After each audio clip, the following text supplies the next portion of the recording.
रांची जिला के इटकी मैदान में इमरान प्रतापगढ़ी द्वारा जय हिंद कार्यक्रम का आयोजन किया गया, जिसमें जन सलाब उमड़ पड़ी। IHU public India YouTube channel पर उन्होंने जनसभा को संबोधित करते हुए क्या कहा, चलिए आपको दिखाते हैं। झारखंड प्रदेश से आए हुए साथियों का स्वागत करता हूं। हम चाहते हैं मगर जुल्म के खिलाफ,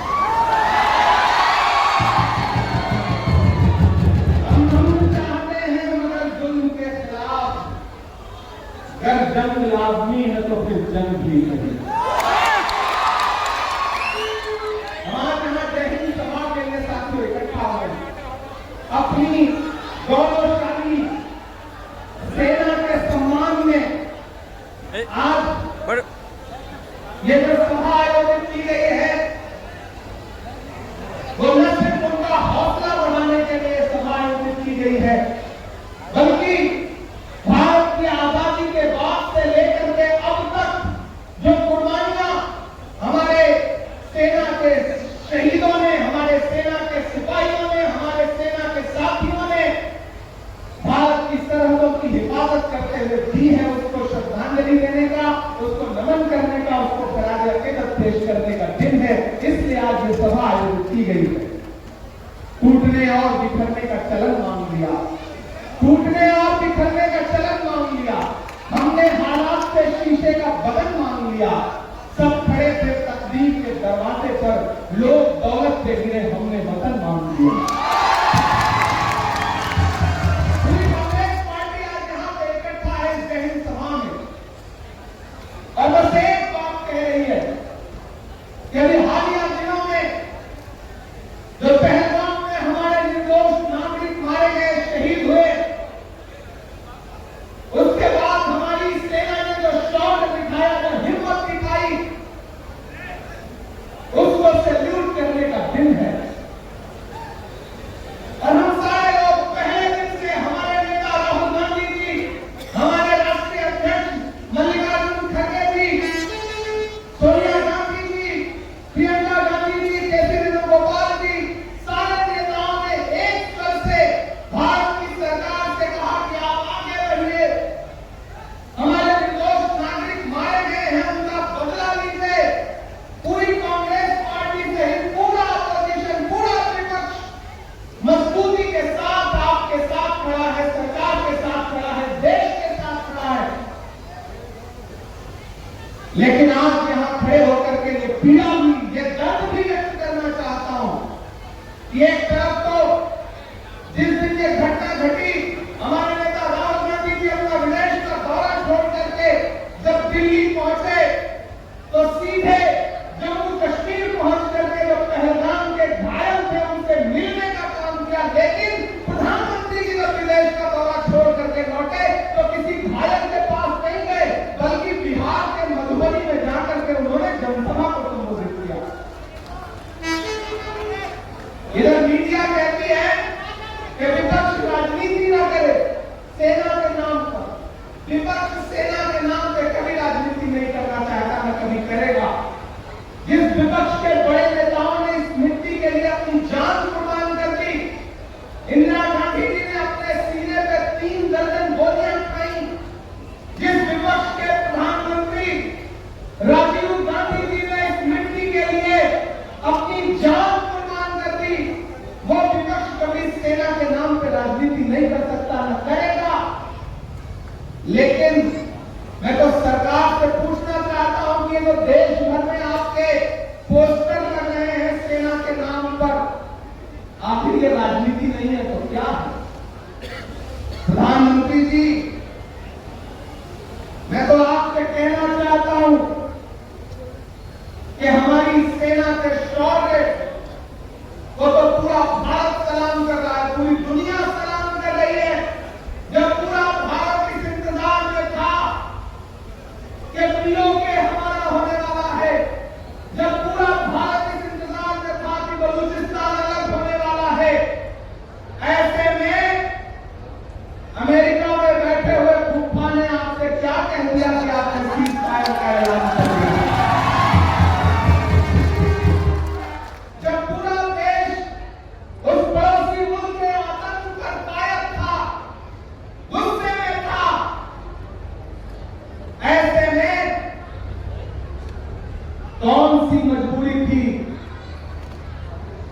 सीएमओ ने आपसे बात की, यहाँ बात की और एक झटके में सीज फायर हो गया। और सीज फायर का ऐलान आपने नहीं बल्कि अमेरिका में बैठे हुए ट्रंप हुकूमत ने किया। भारत एक संप्रभु राष्ट्र है। हम वो हैं कि जब इंदिरा गांधी जी ने पाकिस्तान के 2 टुकड़े किए, बांग्लादेश बनाया, तो अमेरिका के प्रेसिडेंट निक्सन ने कहा कि आप अपने पैर वापस खींच लीजिए, अपनी सेनाएं पीछे बुला लीजिए, वरना हमारा 7वां बेड़ा तैयार है। तब उस लौह महिला आयरन लेडी इंदिरा गांधी जी ने निक्सन से कहा था कि 7वां नहीं, 8वां नहीं, 9वां नहीं, 10वां नहीं, जो बेड़ा भेजना हो भेज दो, भारत की सेनाएं पीछे नहीं हटेंगी जब तक पाकिस्तान को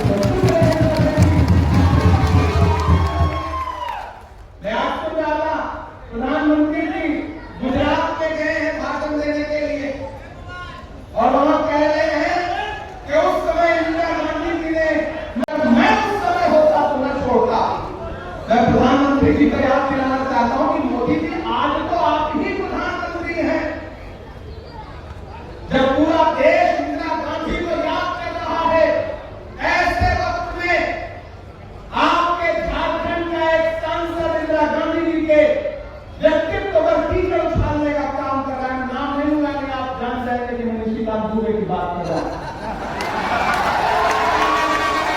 जब पूरा देश एकजुट होकर खड़ा है, तो विदेश में बैठ करके दुबे जी बार बार इंदिरा गांधी जी पे सवाल खड़ा कर रहे हैं। अरे दुबे जी, मोदी जी, इंदिरा गांधी जी के व्यक्तित्व को आप समझ नहीं पाएंगे। सारा लहू बदन का जमीन को खिला दिया, मुझ पे वतन का कर्ज था मैंने चुका दिया। इंदिरा गांधी उस शख्सियत का नाम है कि बड़े बड़े राष्ट्र कह रहे थे कि पीछे हट जाओ। इंदिरा गांधी जी ने कहा कि जब भी भारत के जमीन और भारत के स्वाभिमान की बात आएगी, पूरी दुनिया एक तरफ खड़ी हो जाए, भारत एक तरफ खड़ा होगा, इंदिरा गांधी एक तरफ खड़ी होगी। मैं आज यहाँ इस शहरी सभा में खड़ा होकर के लौह महिला आयरन लेडी इंदिरा गांधी जी को सैल्यूट करता हूँ और सैल्यूट करता हूँ पंडित जवाहरलाल नेहरू जी को, जिनकी आज बरसी है। हम सारे लोगों ने आज उनकी बरसी मनाई है। साथियों, मैं अपनी बहन शिल्पी बंधु तिर्की को बहुत बधाई भी दूंगा। मुझे याद है मैं इसी मैदान में आया था, शाम हो चुकी थी, उजाला बहुत कम था, लाइट बहुत कम थी और आप सारे लोगों ने अपने मोबाइल की लाइट खोल दी थी और जिसके विजुअल पूरी दुनिया में गए थे। और उसी दिन पूरे झारखंड ने ऐलान कर दिया था कि शिल्पी के खिलाफ जो साजिशें हैं, शिल्पी को कोई चुनाव नहीं हरा सकता। मैंने यही खड़े होकर के कहा था कि आप शिल्पी जी को एमएलए बना करके असेंबली पहुंचाइए। झारखंड में सरकार बनने जा रही है, अगर आप उन्हें एमएलए बना करके असेंबली में पहुंचाएंगे तो कांग्रेस पार्टी उन्हें मिनिस्टर बना करके आपके बीच में भेजेगी। और मुझे खुशी है कि मेरी पार्टी ने हम सबकी बात रखी, हम सबकी जबान रखी और मुझे गर्व है कि हमारी बहन अपने पिता की विरासत को, बंधु तिर्की जी की विरासत को जिस जज्बे के साथ, जिस समझदारी के साथ, जिस राजनीतिक दृष्टिकोण के साथ आगे बढ़ा रही है, वो यकीनन बहुत मुबारकबाद की, बधाई की पात्र है, मुबारकबाद की मुस्तहिक है। मैं अपनी इस बहन के आने वाले मुस्तकबिल के लिए बहुत दुआएं भी दूंगा। बहुत लंबा रास्ता है और रास्ता बहुत रोशन है। आने वाले वक्त में पूरा देश आपको सुनेगा, आपके काम को देखेगा। एक और बात कहकर के अपना भाषण शुरू करूंगा। आदरणीय के राजू जी हमारे अल्पसंख्यक विभाग के और दलित विभाग के, ओबीसी विभाग के, आदिवासी विभाग के प्रभारी भी रह चुके हैं।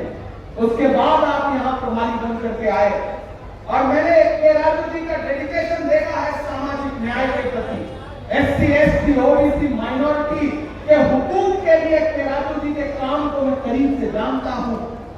इसलिए जब के राजू जी के प्रभारी बना करके भेजे गए तो मुझे बहुत खुशी हुई और मुझे लगा कि झारखंड में सामाजिक न्याय का झंडा सच में बुलंद होगा।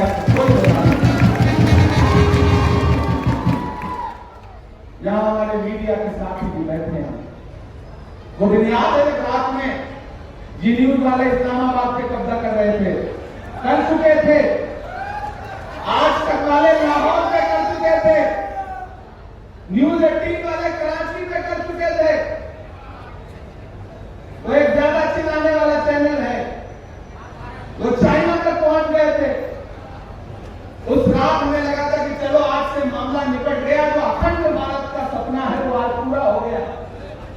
लेकिन जब हम सुबह उठे तो पता चला कि हमारे चैनलों ने यूं ही खबरें चला दी थी। बड़ा नुकसान वाली कर रहे हैं, बड़ा नुकसान वाली कर रहे हैं, चमन फूलों से खाली कर रहे हैं। जिन्हें सच्चाई कहनी चाहिए थी वही सबक दलाली कर रहे हैं।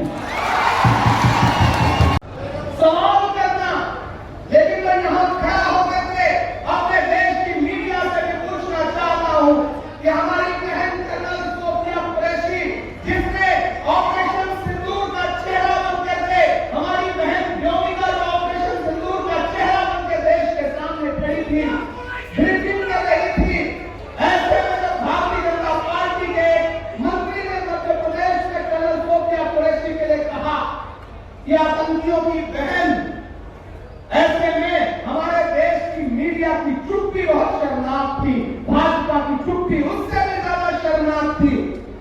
एक तरफ राहुल गांधी जी पीड़ितों के साथ खड़े हैं, पहलगाम में घायल हुए लोगों से मिलने के लिए पहले जम्मू कश्मीर गए, फिर उसके बाद कानपुर गए शुभम द्विवेदी के परिवार से मिलने के लिए, फिर उसके बाद हिमांशी नरवाल जो हमारी बिटिया है, वो हरियाणा की है, जिसको भाजपा से समर्थित लोग सोशल मीडिया पे गालियां दे रहे थे, उससे मिलने के लिए गए। उसके बाद राहुल गांधी जी 2 दिन पहले पुंछ गए कश्मीर में, वहां जाकर के उन्होंने वहां के पीड़ितों का हाल देश को, दुनिया को बताया। लेकिन मेरे भाई, जो काम देश के प्रधानमंत्री को करना चाहिए था वो काम तो राहुल गांधी जी कर रहे हैं। ये काम तो देश के प्रधानमंत्री को करना था कि चुनावी सभाएं छोड़ करके उन्हें लोगों के बीच में जाना चाहिए था। लेकिन आपको पता है कि पिछले 1 महीने में प्रधानमंत्री जी ने कहां सभाएं की हैं? बिहार में मधुबनी में जनसभा किया, गुजरात के कच्छ में सभा किया, आंध्र प्रदेश और केरल में जाकर के सभा किया। लगातार सभाएं कर रहे हैं, लेकिन हमारे प्रधानमंत्री जी के पास न तो पीड़ित परिवार के लोगों से मिलने का समय है, न पीड़ित परिवारों का अपमान करने वाले अपने नेताओं के खिलाफ कार्रवाई करने का साहस है। मैं गया हूं साथियों, बिहार में छपरा में शहीद हुए बीएसएफ के सब इंस्पेक्टर मोहम्मद इम्तियाज के परिवार से मिलने गया था। मैं गया था गोपालगंज बिहार के शहीद राम बाबू जी के अंतिम संस्कार में शामिल होने के लिए मैं गया था। मैं गया था बंगाल के नदिया में शहीद हुए झंडू अली शेख जो बीएसएफ के जवान हैं, उनके परिवार से मिलने के लिए गया था। मैं उनके परिवार के लोगों को अपने सीने से लगा करके उनके आंसू पोंछ करके यहाँ आया हूँ। लेकिन मुझे बहुत अफसोस के साथ कहना पड़ रहा है कि जो पहलगाम में निर्दोष मारे गए थे, न तो उनके परिवार से मिलने के लिए, न पहलगाम के बाद पाकिस्तान की नापाक गोलाबारी के बाद जो पुंछ में हमारे नागरिक शहीद हुए उनसे मिलने के लिए, न सेना के जो जवान सरहदों की हिफाजत करते हुए शहीद हुए उनके परिवारों के आंसू पोंछने के लिए, न तो हमारे प्रधानमंत्री जी के पास समय है, न भाजपा के नेताओं के पास समय। उल्टा उनको अपमानित करने की कोशिश की जा रही है। भाजपा के नेताओं में होड़ लगी है कि कौन कितना सेना को अपमानित कर सकता है, कौन कितना शहीदों को अपमानित कर सकता है। एक मंत्री मध्य प्रदेश में खड़ा होकर के कहता है कि कर्नल सोफिया कुरैशी तो आतंकियों की बहन, एक उनका उप मुख्यमंत्री कहता है कि भारत की सेना तो मोदी के चरणों में नतमस्तक है, एक उनका हरियाणा का सांसद कहता है कि जब गोली बरस रही थी पहलगाम में, तो जो वहां महिलाएं मौजूद थी, उन्होंने अगर हिम्मत दिखाई होती तो फिर आतंकियों की हिम्मत न पड़ती। ये अपमान नहीं है तो और क्या है? साथियों, हम अमन चाहते हैं मगर जुल्म के खिलाफ। अगर जंग लाजमी है तो फिर जंग भी सही। ये जंग की जंग है ना जमीनों की जंग है। ये जंग है बका के उसूलों के वास्ते। जो खून हमने नजर किया है जमीन को, वो खून है गुलाब के फूलों के वास्ते। फूटेगी सुबह अम्न, लहू रंगी सही। अगर जंग लाजमी है तो फिर जंग भी सही।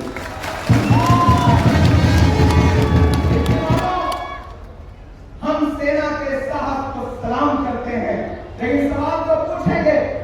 हमारे शायर दोस्त हैं शाहिद अंजुम, वो बहुत अच्छा एक शेर कहते हैं कि सियासत के लिए मक्तल सजाने वाले लोग, सियासत के लिए मक्तल सजाने वाले लोग, मुसाफिरों के लहू को बहाने वाले लोग, ये कौन लोग थे आखिर कहां से आए थे? ये कौन लोग थे आखिर कहां से आए थे?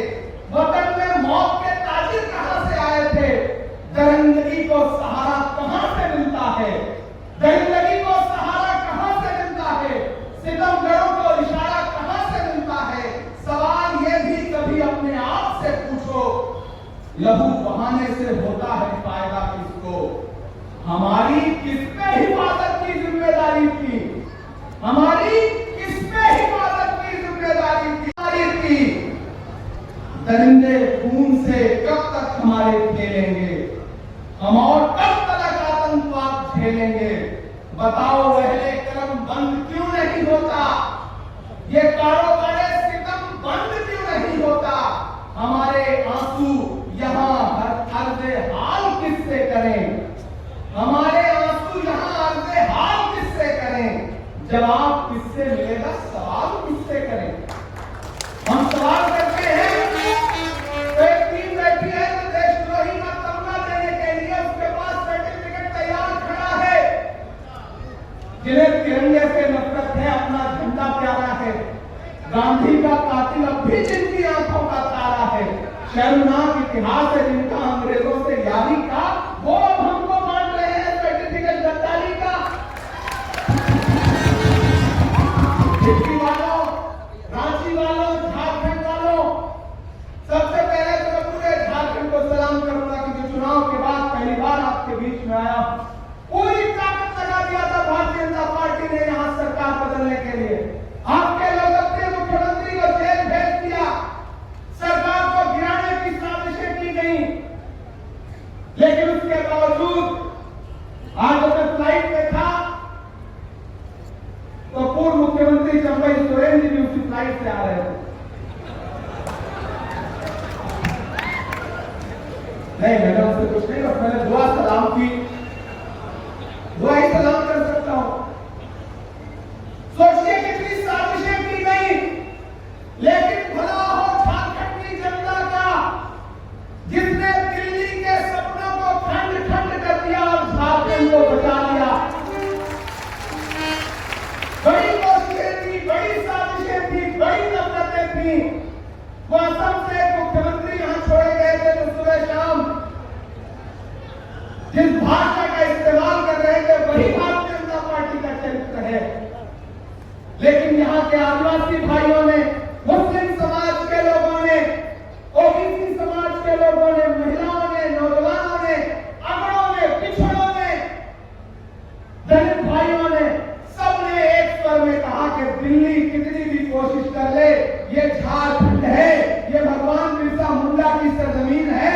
जब अंग्रेजों की दाल यहाँ नहीं गली तो यहाँ नए अंग्रेजों की दाल भी नहीं गलेगी। आपने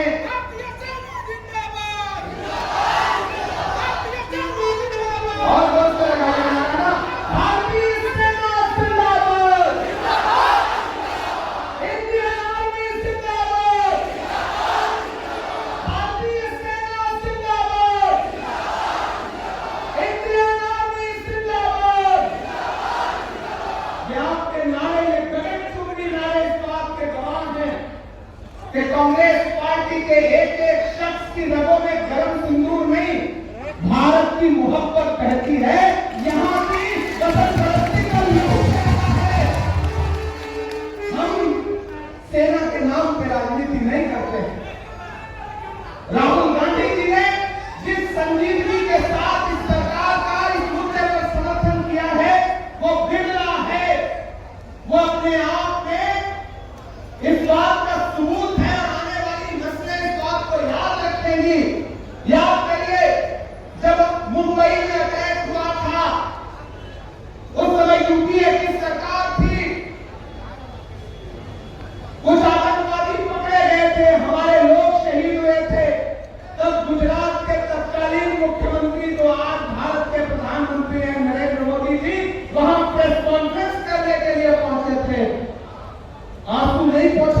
ने राजनीति की थी, लेकिन पूरी कांग्रेस पार्टी पूरे जोश के साथ खड़ी है इस मुद्दे पर और सरकार से कहती रही कि आप आगे बढ़िए, नामो निशान मिटाइए आतंक का। लेकिन फिर वही एक दिन सीज फायर हो गया। पूरा देश अलग उम्मीद में था और सरकार ने ट्रंप चाचा के दबाव में सीज फायर कर दिया। अब इस पर भी सवाल पूछिए तो कहते हैं कि आप सवाल नहीं पूछ सकते। क्यों नहीं पूछ सकते? हम पूछेंगे, हम अतिशय सोचना नहीं, हम बात कहेंगे, कुंदन की तरह जहर में ताबिंदा रहेंगे। तारीफ बताती है कि हर दौर सितम में हम जिंदा थे, हम जिंदा हैं, हम जिंदा रहेंगे। हम सवाल को पूछेंगे, अमन का क्यों कोई पैगाम नहीं जाता है? अमन का क्यों कोई पैगाम नहीं जाता है? नफरतों पर कोई इल्जाम नहीं जाता है। आंख मूंदू तो वही खून बदा मंजर है, मेरी आंखों से पहलगाम नहीं जाता है।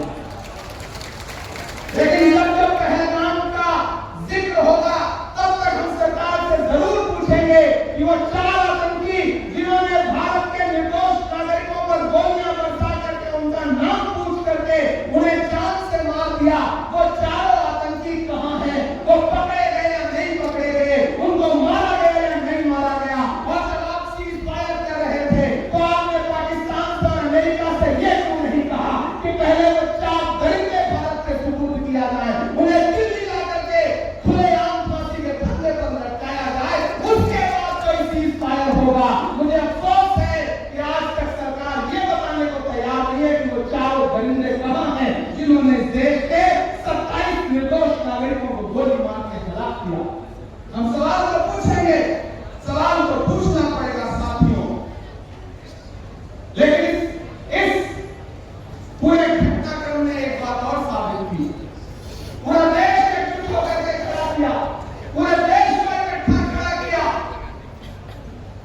और जिस दिन टीवी पर पहली बार हमने बहन योगिता और बहन सोफिया कुरैशी को एक साथ देखा तो लगा कि राहुल गांधी जी का जो नारा है ना, नफरत छोड़ो भारत जोड़ो, भारत को एकजुट करो, उधर पड़ोसी मुल्क की नापाक हरकतों ने हमें बांटने की साजिश की थी, लेकिन हम भारत के लोग, हम हिंदुस्तान के लोग इतनी एकजुटता के साथ पूरी दुनिया के सामने खड़े आए, नजर आए कि पड़ोसी मुल्क की हिम्मत नहीं कोई आगे बढ़ने की। लेकिन उन तस्वीरों ने एक संदेशा भी दिया। वो संदेशा ये था कि ये जिसने कह दिया तो उसे के बस कल्चर बनाते हैं। हम दो तालियों के साथ नहीं सुनना है इस बात को। ये जिसने कह दिया तुमसे के बस कल्चर बनाते हैं, वतन पर हंस के लोग कट जाए ऐसे सर बनाते हैं। जब भी स्कूल को लहू की जरूरत पड़ेगी, मैं यहाँ इटली के मैदान में खड़ा होकर ये कह रहा हूँ, मैंने वक्त भी पर बोलते हुए देश की संसद में भी ये बात कही थी कि मंत्री जी जब भी देश को लहू की जरूरत पड़ेगी आपसे 2 कदम आगे इमरान खड़ा मिलेगा।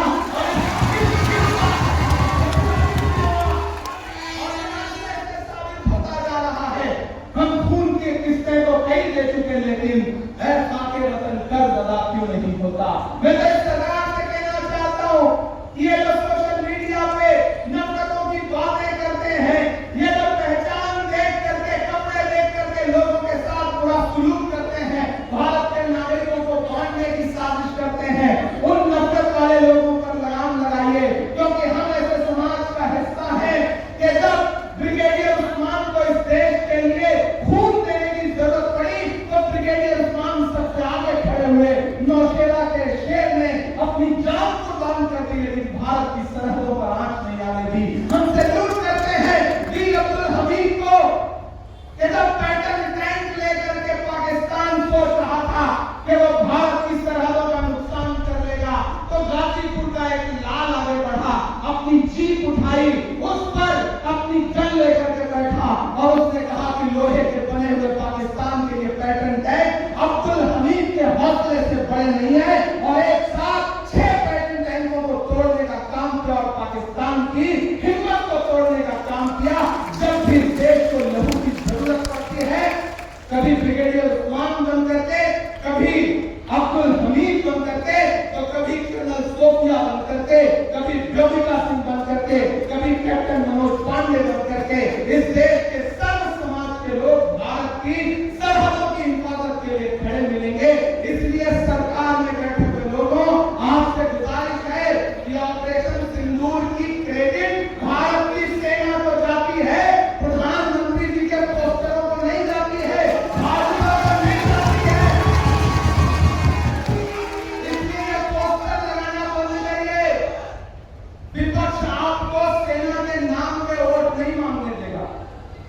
विपक्ष खड़ा होकर के सवाल पूछेगा, विपक्ष सवाल पूछेगा कि वो चारों दरिंदे कब वापस आएंगे, कब उनको ला करके खुलेआम फांसी के फंदे पर लटकाया जाएगा। विपक्ष सवाल पूछेगा, जो एक संप्रभु राष्ट्र है, ऐसी कौन सी मजबूरी थी कि सीज फायर की सूचना ट्रंप ने दुनिया को दी? विपक्ष सवाल पूछेगा, विपक्ष सवाल पूछेगा कि जब रात के 8 बजे प्रधानमंत्री जी देश को संबोधित करने जा रहे थे, तो उससे आधे घंटे पहले ट्रंप ने दुनिया को संबोधित करके बताया कि हमने व्यापार के दबाव में सीज फायर करवाया। मेरे भाइयों, सवाल तो इन सारी चीजों पर बनता ही है और हम सवाल पूछेंगे ही। आखिर में आपने पिछले कई घंटे से बहुत भाषण सुने। हाँ, मैं बिल्कुल अभी कहाँ जा रहा हूँ, इतनी जल्दी आऊंगा थोड़ी देर में क्या होता है।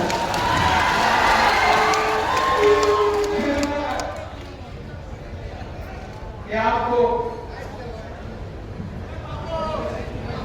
मैं जब आया था तो मैंने कहा था कि आप बहन शिल्पी को जिता करके असेंबली पहुंचाइए, मैं फिर से आपका शुक्रिया अदा करने के लिए आऊंगा। मैंने कहा था आपसे ना, और पूरे झारखंड में सबसे पहले मैं कहीं आया तो इटकी के लोगों से मिलने के लिए आया। ये इटकी के लोगों से मोहब्बत है, मांडर के लोगों से मोहब्बत है।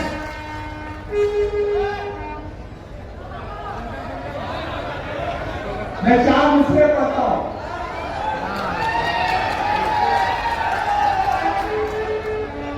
कि मेरा मस्कन मेरी जन्नत को सलामत रखना। हम दुआ कर रहे हैं यहाँ झारखंड में खड़े होकर के, इटकी में खड़े होकर के, आप सारे लोगों के समर्थन के साथ। मुझे खुशी है बंधु भाई, आपका तो नाम ही बंधु है। बंधुओं का मतलब ही भाई, और हमारे आपके बीच में जो बंधुओं वाला नाता है, और एक बात क्या बधाई तो आपको बनता है बंधु भाई कि आपने अपनी बिटिया की परवरिश इतनी शानदार की है और उसको सोशल जस्टिस और राजनीति की ऐसी शानदार समझ आपने दी है कि ये बेटी पूरी दुनिया में आपका नाम रोशन करेगी। ये आपको मेरा मस्कन मेरी जन्नत को सलामत रखना। अगली लाइन में यहां से वहां तक आपकी दुआएं जाएं दिल्ली तक। मेरा मस्कन मेरी जन्नत को सलामत रखना। मेरे मौला मेरे भारत को सलामत रखना। मेरा मस्कन मेरी जन्नत को सलामत रखना। मेरे मौला मेरे भारत को सलामत रखना। कि सोचता हूं तो मेरी आंख छलक जाती है। मुल्क से रूह का रिश्ता बड़ा जज्बाती है। अगली जो 2 लाइनें हैं, जहां मौजूद एक छात्र को कसम है, कोई खामोश नहीं रहेगा। कि सोचता हूं तो मेरी आंख छलक जाती है। मुल्क से रूह का रिश्ता बड़ा जज्बाती है। मेरे आका ने मदीने में कहा था ये कभी, अभी नहीं, अगली लाइन पे कि सोचता हूं तो मेरी आंख छलक जाती है। मुल्क से रूह का रिश्ता बड़ा जज्बाती है। मेरे आका ने मदीने में कहा था ये कभी कि हिंद की सिमत से एक ठंडी हवा।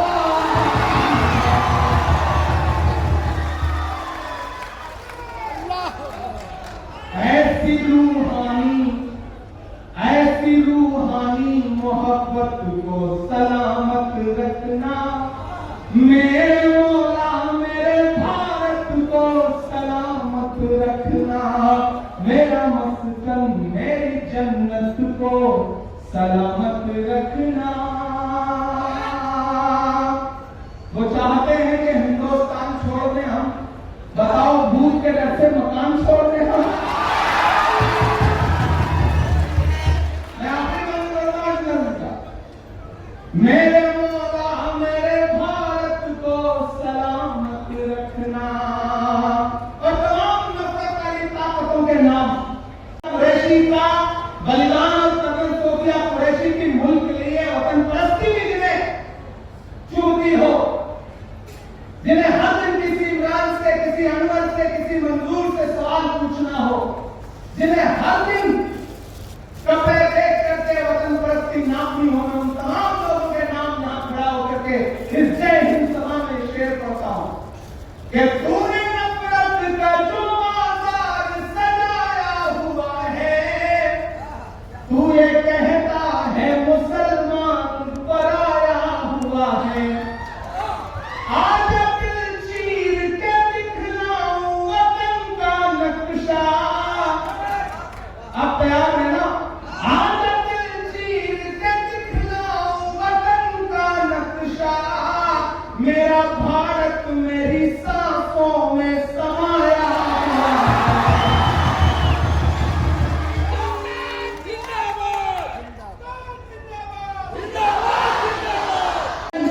शिल्पी बंदूकी जी के तरफ से पूरे झारखंड की नहीं बल्कि पूरे भारत को यह पैगाम देना चाहता हूं कि हम कल भी, हमारी पार्टी कल भी इस देश के लिए अपने शरीर का एक एक खून का कतरा लुटाने के लिए, कुर्बान करने के लिए तैयार थी। और आज भी हम सारे लोग इस देश की मिट्टी की मोहब्बत के लिए खड़े हैं। लेकिन सवाल तो पूछेंगे, सवाल तो पूछना पड़ेगा।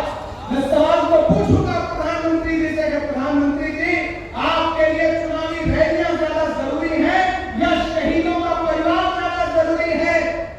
मैं सवाल तो पूछूंगा, मैं सवाल जरूर पूछूंगा और वक्त पर पूछूंगा। वक्त पर पूछना ज्यादा जरूरी है। आने वाले दिनों में पूछेंगे तो देर हो जाएगी। वक्त की कीमत हम सारे लोगों को करनी चाहिए।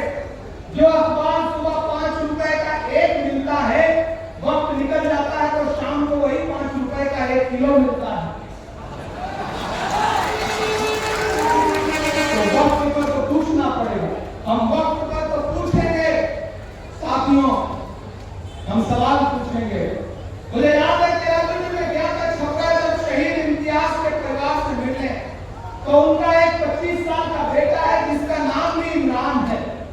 मैं जब उससे मिलने गया तो उसने अपने दोनों हाथों से मेरे दोनों हाथ पकड़े और रोते हुए कहा कि मेरे पापा इस देश की मिट्टी के लिए शहीद हो गए।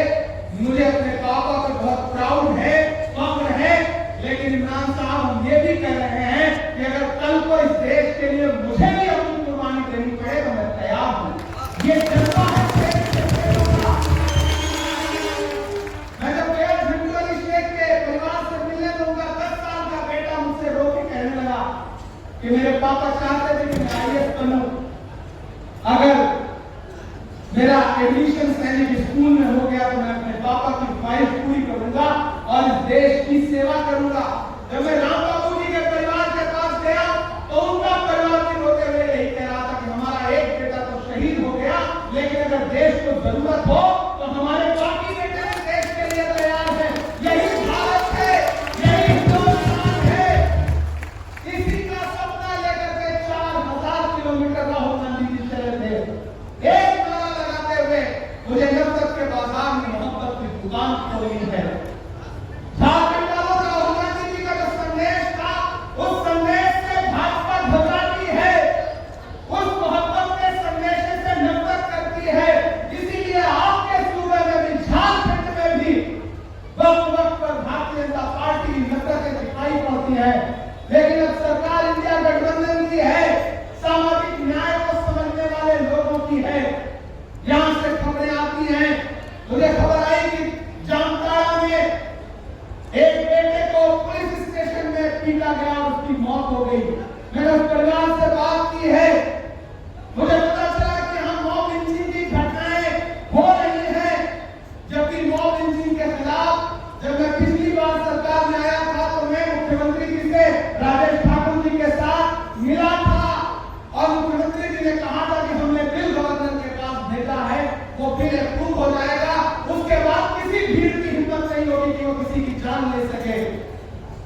लेकिन भाजपा के गवर्नर साहब वो बिल पारित नहीं कर रहे बल्कि उसे ठंडे बस्ते में डाल दिया है। मेरी केराजू जी से बात हुई है, मैं अपने प्रदेश अध्यक्ष जी से अनुरोध करूंगा, बंधु जी से भी अनुरोध करूंगा, चंद्रानंदन से भी, मंजूर भाई से भी, जीवन जी से भी, राजेश भाई जी से भी, सुरेश बैठा जी से भी, शिल्पी जी से भी, कि हम सबको एक बार फिर से एक प्रतिनिधिमंडल के साथ मुख्यमंत्री जी से मिलना चाहिए और ये कहना चाहिए कि अब यहाँ इंडिया गठबंधन की सरकार है, यहाँ किसी निर्दोष की मौत लिंचिंग नहीं होने देंगे। उसके लिए जो लड़ाई लड़नी पड़ेगी,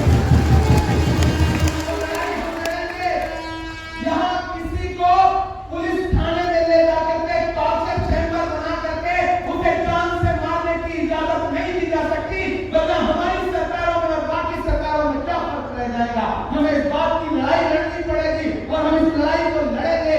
कांग्रेस पार्टी सामाजिक न्याय के मुद्दे पर इस झारखंड की आवाम के साथ खड़ी है। राहुल गांधी का जो वादा है वो राहुल गांधी का वादा है, उस वादे को निभाने के लिए हम लोग लड़ाई लड़ेंगे। राहुल गांधी जी ने देश की संसद में कहा था कि सरकार भले मोदी जी की है, हम जातिगत जनगणना करवा के रहेंगे। और आपको याद है कि नरेंद्र मोदी जी को जातिगत जनगणना का ऐलान करना पड़ा, ये राहुल गांधी जी की हिम्मत है, ये राहुल गांधी जी की राजनीति है। सरकार को उसके सामने झुकना पड़ा और आगे भी झुकना पड़ेगा। तो साथियों, एक बार फिर से जय हिंद सभा में भारतीय सेना के सम्मान में आए हुए झारखंड के हजारों लोगों को जो दोपहर 1 बजे से पिछले 5.5 घंटे से यहाँ मौजूद हैं, मैं उन सब का शुक्रिया अदा करता हूँ। और बंधु तिर्की जी को, शिल्पी जी को, मंजूर जी को, जीवन जी को और संगठन विभाग के साथियों को, सबको एक शानदार जय हिंद सभा की मुबारकबाद देता हूँ, बधाई देता हूँ और आप सबसे ये कहता हूँ कि फिर से सामाजिक न्याय की लड़ाई के लिए तैयार रहिए। इस लड़ाई को कांग्रेस को फ्रंट फुट पे रख के लड़ना पड़ेगा और हम लड़ेंगे, पूरे देश में लड़ेंगे, झारखंड में भी इस लड़ाई को लड़ने का काम करेंगे।